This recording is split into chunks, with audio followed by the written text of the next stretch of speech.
हम जानते हैं the father of green revolution, हरित क्रांति के जन्मदाता।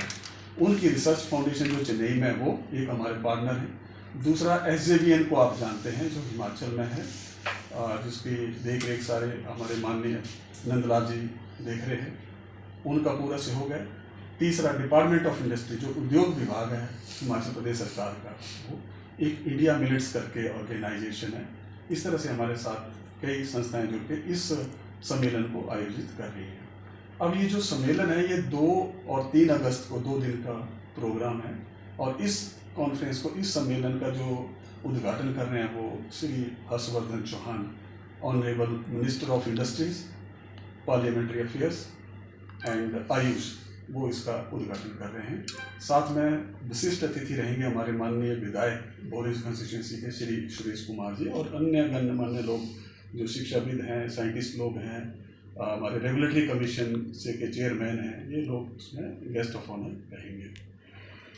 2 और 3 दिन का ये लगातार प्रोग्राम है, और इसमें जो मुख्य अतिथि इनॉग्रेट करेंगे उसमें पहला रहेगा 10 से 11 बजे के बीच में 2 तारीख को, वो एक टेक्नो इनोवेट हब है हमारे पास, जैसा जो मैंने बताया कि 3 इंक्यूबेटर सेंटर्स हैं, इनका उद्घाटन वो करेंगे। दूसरा उसमें जो एग्जीबिशन है स्टेट लेवल पे, नेशनल लेवल पे, जो अच्छे स्टार्टअप सक्सेसफुल हुए हैं, अच्छे उद्योग जिन्होंने चलाए हैं, अच्छा जो सक्सेसफुल स्टार्टअप रहे हैं, उनका एक एग्जीबिशन प्रदर्शनी यहाँ पर लगेगी, उसका भी वो उद्घाटन करेंगे। तीसरा फिर जो कॉन्फ्रेंस का है 2 दिन का प्रोग्राम, उसको इनॉग्रेट करेंगे।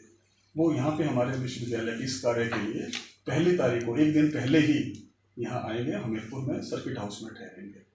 तो उनका ये हम आपके माध्यम से धन्यवाद भी करते हैं, और ये सारी जानकारी हम आपके माध्यम से देना चाह रहे थे, क्योंकि इसमें और लोग भी जो स्टूडेंट्स हैं, चाहे स्कूल के, कॉलेज के, फार्मर्स हैं, शिक्षाविद हैं, साइंटिस्ट लोग हैं, वो भी इस कॉन्फ्रेंस को ज्वाइन कर सकते हैं as a speaker, as a participants. तो ये भी उसका उद्देश्य था आप सब लोगों से बातचीत करने का। तो अब इस पे, क्योंकि ये देखा गया है, जैसे आप सब ने भी अपने अपने इलाके में, गांव में देखा होगा, आजकल एग्रीकल्चर में रहने के लिए, एग्रीकल्चर में कंटिन्यू करने के लिए बहुत कम लोग ऐसे हैं जो कि एग्रीकल्चर को एक अपना प्रोफेशन बना के चल रहे हैं। सब लोग छोड़ रहे हैं। ये सच भी है, क्योंकि agriculture over a period of time क्या हुआ है कि एक ऐसा एक व्यवसाय बन गया है जिसमें बिकॉज नेचुरल फैक्टर्स बहुत होते हैं, मानसून है, फिर और हैं, उसकी वजह से ये घाटे में चलने वाला उद्योग हो गया है। मतलब फार्मर्स को जितना उनको अपना एक स्टैंडर्ड ऑफ लिविंग मेंटेन करने के लिए जो आय चाहिए, वो इससे नहीं हो रही है। तो इस संदर्भ में हमारी चैलेंज ये है, मेन चैलेंज ये है कि यूथ को कैसे एग्रीकल्चर में स्टे करवाया जाए, कैसे उनको प्रेरित किया जाए, कैसे उनको एजुकेट किया जाए, कैसे उनको ट्रेन किया जाए, कैसे उनको मोटिवेट किया जाए, ताकि वो कृषि में ठहरें। बिकॉज हमारा कृषि प्रधान देश है। कृषि में यदि सारे लोग ऐसे बाहर निकलने लगेंगे जाने, तो हमारी फूड सिक्योरिटी, ये सबके लिए चैलेंजेस हैं। तो कॉन्फ्रेंस का मेन मुद्दा ये है कि यूथ को, स्टार्टअप्स को, जो एग्रीप्रेन्योर बनना चाहते हैं, जो पोटेंशियल है, जो इंटरेस्टेड लोग हैं, उनको नई नई गतिविधियों के बारे में, नई जो इसमें काम हो सकते हैं, जिसमें टेक्नोलॉजी अवेलेबल है, जिसमें सब कुछ अवेलेबल है, उससे परिचित कराया जाए, और उसके बारे में उनको अवगत कराया जाए, परिचय कराया जाए, ट्रेनिंग दी जाए, मोटिवेट किया जाए, और उनको ये बताया जाए कि आजकल के टाइम में पुरानी एग्रीकल्चर का टाइम नहीं है। एग्रीकल्चर बहुत आगे बढ़ गई है। दुनिया के सारे देशों में, भारत में सब लोगों की इनकम बढ़ रही है, स्टैंडर्ड ऑफ लिविंग बढ़ रहा है, उनकी एक्सपेक्टेशन बढ़ रही है। सो इस संदर्भ में कई चीज़ें ऐसी हैं जिनके लिए बहुत ज़्यादा डिमांड बढ़ रही है। फॉर एग्जांपल ऑर्गेनिक प्रोडक्ट्स के लिए बहुत ज़्यादा डिमांड बढ़ रही है, फ्रूट्स एंड वेजिटेबल्स के लिए बहुत ज़्यादा डिमांड बढ़ रही है। अब सीरियल का जो कंजम्पशन है पहले बहुत ज़्यादा होता था, बिकॉज लोगों की पर कैपिटा इनकम बढ़ गई, लोगों का बहुत अच्छा रहन सहन हो गया, तो लोगों का डाइट में भी बड़ी डाइवर्सिफिकेशन हो रही है, खान पीन में बहुत चेंज हो रहा है। इसलिए ऑर्गेनिक फार्मिंग हो गया, high value cash crops agriculture हो गया। आप सबको मालूम होगा, विदित होगा कि अभी ये साल जो है इंटरनेशनल ईयर ऑफ मिलेट्स है।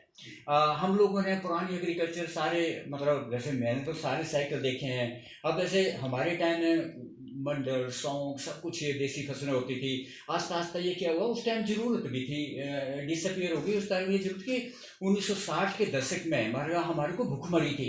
मुझे अभी भी याद है जब हम छोटे छोटे थे तो अमेरिका से PL 480 आता था, हम तो भुखमरी के कगार पर थे। पर जैसे माननीय कुलपति जी ने बताया, thanks to professor Swaminathan, thanks to those policy maker, उन सब उन्होंने बड़ा पारदर्शी और दूरगामी परिणामों को लेके ग्रीन रेवोल्यूशन का इंट्रोड्यूस हुआ। तो इसका कंसिक्वेंस हुआ, परिणाम ये हुआ कि दालें खत्म हो गई, ये सारे मोटे अनाज खत्म हो गए। कब हुए?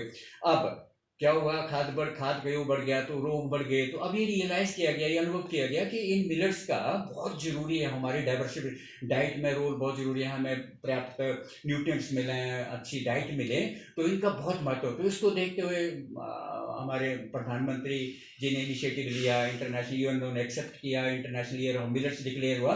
तो मिलेट्स का भी आजकल यदि बाजार में देखें, एक तो मिलते नहीं है, और यदि मिलते हैं तो बहुत महंगे मिलते हैं, 200 रुपये किलो मिलते हैं। इनकी एक और बड़ी खासियत है कि चाहे इनको आप 15 साल रखो, 20 साल रखो, ये खराब नहीं होते हैं, और बहुत सस्ता ना आ जाए खराब है। अच्छा, हमारी ज़मीन यहाँ फॉर एग्जांपल हिमाचल के लिए तो बहुत अच्छा है, ऊबड़ खाबड़ ज़मीन है, मार्जिनल लैंड है, बारिश नहीं है, कभी डांग गए हैं, टिके हैं, कुछ ऐसा है। तो इसके लिए ये मिलेट्स जो है ये बहुत कम पानी में भी हो सकते हैं, सब कुछ होता है। तो इसके लिए भी जो लोग, जो यूथ इंटरेस्टेड है, गांव के लोग इंटरेस्टेड हैं, इसमें कुछ नहीं है, इनको परिचय कराया जाए, ट्रेन कराया जाए, मोटिवेट किया जाए कि इसमें भी आपको स्टार्टअप करने में, अपना गेंद लगाने में, इनको आगे बढ़ाने में बहुत ज़्यादा स्कोप है।